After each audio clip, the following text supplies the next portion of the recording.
Because of my memory, I do an awful lot of things that help me remember what I need to do. So I keep a very detailed calendar. I send myself email messages. I send myself text messages. I leave myself voice messages. Yes. I will put a piece of paper on the floor that I have to step on when I wake up, so that if it says, meet Jeff Kellam, 9:15, leave at 7:30, that it's like, oh, I better get moving. I have to get out of here. It's almost 7:30. So I have lots of different ways to cue myself to remember things. I set the alarm on my phone with a message because I lose track of time. I'll use the kitchen timer and other different ways. I went actually to a clinic that the doctor recommended for people with brain injuries that help people who are challenged cognitively to live life independently by making these adjustments. So I think part of it is learning to adjust to our reality. I can't read books anymore. I can read newspaper articles. Short stories. But books are not good for me because I read a book, I close it, I put it down, and I'm back to where I started. Where you were. So I gave away over 500 books when I left ministry. But I couldn't remember them. They meant nothing to me. They were on my bookshelf, and they just really reminded me of my disability instead of my ability. And I try to focus on my abilities, what I still can do, not what I can't do. There's lots of things we can't do as our lives change, as we age, but many things that we can do. So let's focus on what we can do. Yeah. Our guest today is Cynthia Huling-Hummel, a Presbyterian minister. I almost said a retired Presbyterian minister. I'm still active. You are still once ordained, always ordained.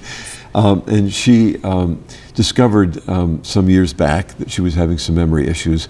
And since that time, after diagnosis, she has become, we refer to the card again, the National Early Stage Advisor for the Alzheimer's Association, 2015-2016.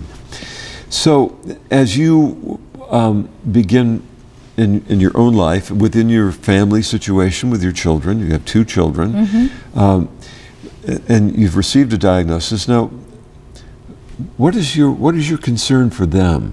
They must be terribly anxious too, for you, but also for themselves. Well, I think one of the ways that we've dealt with that as a family is we've talked about it openly. We've made plans. And I think that's really key for anyone as we age to make our end-of-life plans, to make our plans of transitions, to talk about those hard things. If you're not able to speak for yourself, what would you prefer? What would you like? Those end-of-life issues. Too often people don't want to have those hard conversations, but if you have them, it really makes things easier for the family. But one of the ways that I'm fighting this disease is I've enrolled in a clinical study. I've actually been in a clinical study for 5 years. I'm starting my 6th year in the ADNI study. It's the Alzheimer's disease neuroimaging. But I'd like to invite the listeners to consider participating in a clinical study, so that the only way that researchers are going to find a cure is if they have people that they can work with and test the hypothesis. And sometimes people will say to me, well, I don't have the disease, so I wouldn't be eligible.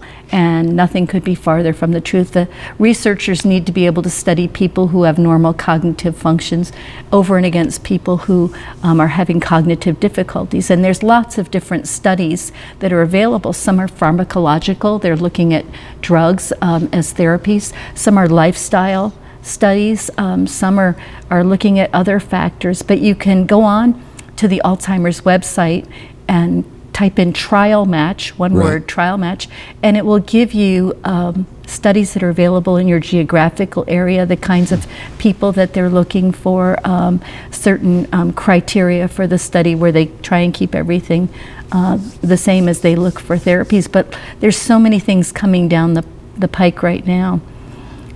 So when you participate in these studies, you don't necessarily have to have a memory issue yourself, because they're looking for a baseline and they want to compare. Exactly. So anyone could do this, and if you go to the Alzheimer's website, which is easy to find. ALZ.org, right? Oh, that's all it is. ALZ.org, and then there's, within that website, you could type in studies or trial match, if you remember that, but Right. ALZ for Alzheimer's.org. Right. And you'll find lots of information for care partners.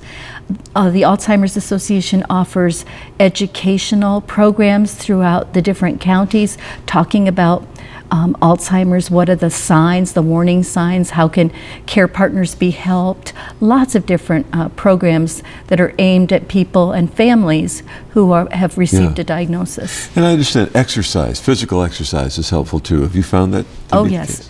They've done a lot of studies, but one of the ones that came out recently, the Framingham Heart Study, detailed that what's good for the heart is good for the brain. And so checking with your physician, of course, but getting out there and exercising, swimming, running, biking, gardening, raking, getting out and moving, because that's so important for our brain health. And also being mindful of what we eat.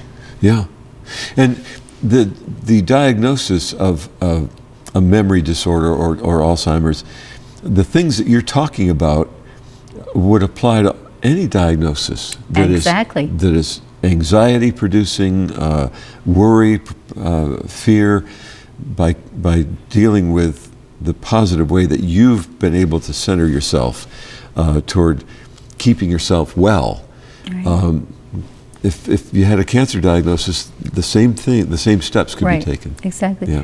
Now, my diagnosis changed this year from mild cognitive impairment to clinical Alzheimer's based on some information that came through one of the studies, one of the tests that they were able to do. They're now able to look into the function of the brain and through the use of some of the radioactive isotopes, and they can study the brain in a more detailed way. So what I know about my brain is that the changes in my brain have been happening for a period of time, and they'll continue to happen. And so Alzheimer's, scientists know, starts many years before we actually start to see the symptoms. And so again, it's important that if you have worries about your memory, to get in and get that baseline testing, to talk to your doctor. I keep this with me. It's the 10 signs. Know the 10 signs, but you can find that on the website, alz.org. And it's a great conversation starter to be able to go over these things with your doctor, to say, well, I'm concerned because I frequently get lost when I'm driving. You want to go through the 10? Sure. Sure. Memory loss that disrupts daily life, number 1. Number 2, challenges in planning or solving problems. Number 3, difficulty completing familiar tasks. If you forget how to do something that you used to be very good at doing. Confusion with time or place, not knowing the day of the week or what year it is. Trouble understanding visual images and spatial relationships. New problems with words when you speak or write. Number 7, misplacing things and losing your ability to retrace your steps. Now, we all misplace our keys from time to time, but if it becomes something that affects our daily life in a significant way, again, it's not looking for one of these things and worrying about it, but looking for a pattern. Decreased or poor judgment. Withdrawal from work or social activities. Many times people with Alzheimer's or other dementias withdraw from their circle of friends because we're embarrassed we can't remember people's names. And the last one is changes in mood or personality. But the listeners will find these 10 signs on the Alzheimer's website, alz.org. And it's a great tool, again, to discuss these concerns with family members or with your primary care physician to say, okay, what can be done? What are the next steps? And to be sensitive too, I realized, first of all, I gave you the address of the station. Yes. And your GPS can get you here, but then the building's signs were confusing. You found yourself in the wrong parking lot. Just getting in the front door was difficult. Then we walk into the studio, which is a pretty busy place. Oh, yes. And so you notice distractions that all I see is 2 chairs to sit in and microphones to pin on. And then there was a sound that we heard coming from another place, which you were very aware of, and I hadn't even heard. Not to mention the monitor over there that has another station on. So these things, for a person with Alzheimer's, it's not just a memory thing. Oh, yes, that's very true. But true. there are other things going on in your head at the same time that are confusing. Yes, absolutely. Sometimes it's very hard for those of us with Alzheimer's or other dementias to to be able to take in all the information. It's information overload, and it all sort of blends together. Oftentimes, the best experience I can give you is if you're in a noisy restaurant and somebody is talking to you and the music is playing and the waiter is asking for your order and people are having conversations and all I hear is wah, wah, wah, wah, wah, wah. Yeah. And that experience happens throughout the day when there's too much information. So one of the things just to be aware of if you've got a loved one with Alzheimer's is just kind of keeping an environment that's calmer. Yeah. Yeah.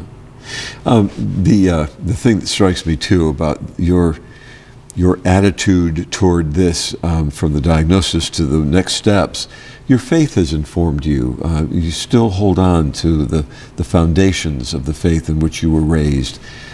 We have about a minute to talk a little bit about how do you find strength do you do a devotional time each day? Do you still have a prayer life that's important? I do have a prayer life. I'm praying all the time for the people I love and praying for my family and friends and praying for a cure. Yeah. Praying for a cure to Alzheimer's.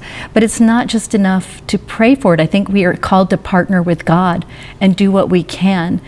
For me, that means participating in clinical trials. For others, it might be putting our faith in action, giving respite care to a neighbor who needs an hour to go out shopping and sitting with that person's spouse, to invite people with cognitive difficulties to be part of our faith services, to reach out to somebody that we haven't seen in a while.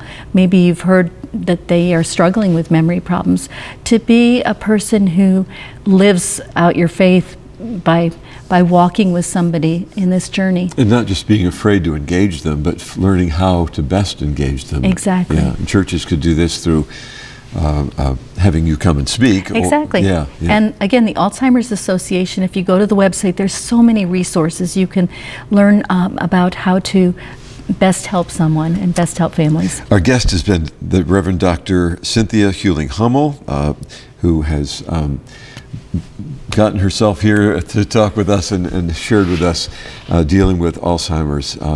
And I thank you so much for, I told you this would go quickly. Thank you so much for joining us. Thank you, Jeff. And thank you for joining us too for the Encounter program. It's produced in cooperation with the Broome County Council of Churches. I'm Jeff Kellam, and hoping that in the coming week you'll be gentle with people and with yourself.